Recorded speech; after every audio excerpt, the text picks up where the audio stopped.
पूर्ण रूप से विधि का पालन करते हैं तो उससे बड़ा लाभ मिलता है, बहुत लाभ मिलता है।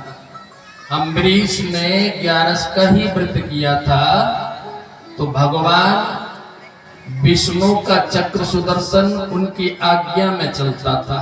इतना 11 का सामर्थ्य है। भगवान विष्णु का चक्र सुदर्शन अम्बरीश की आज्ञा में चलता है और वो चक्र सुदर्शन आपको पता हो दुर्वासा के पीछे पीछे चला था। तो दुर्वासा ब्रह्मलोक में गए कि बचाओ, तो ब्रह्मा जी ने मना कर दिया।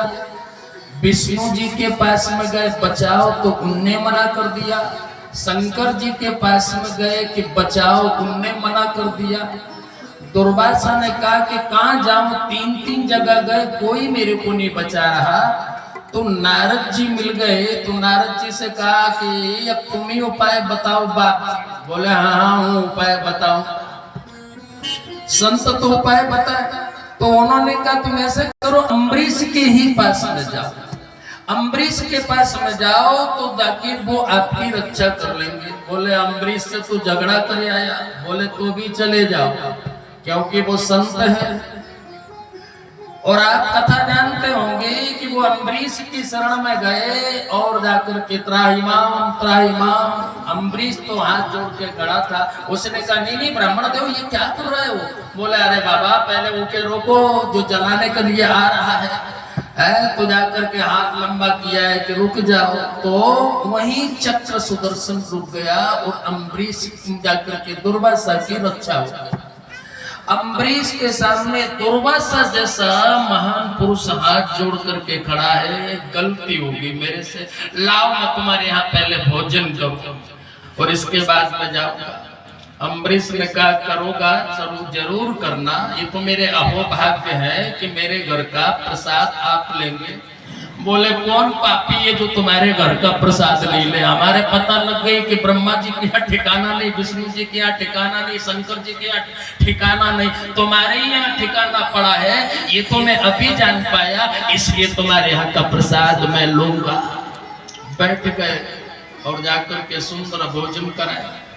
ऐसा सामर्थ्य होता है 11 वाले का कि ब्रह्मा के यहाँ जिसका ठिकाना नहीं पड़ता, विष्णु के यहाँ ठिकाना नहीं पड़े, शंकर के यहाँ ठिकाना नहीं पड़े, तो 11 करने वाले के पास में उसका ठिकाना हो जाता है। इसलिए भैया जो निरोगी है उन्हें 11 का व्रत करना ही चाहिए।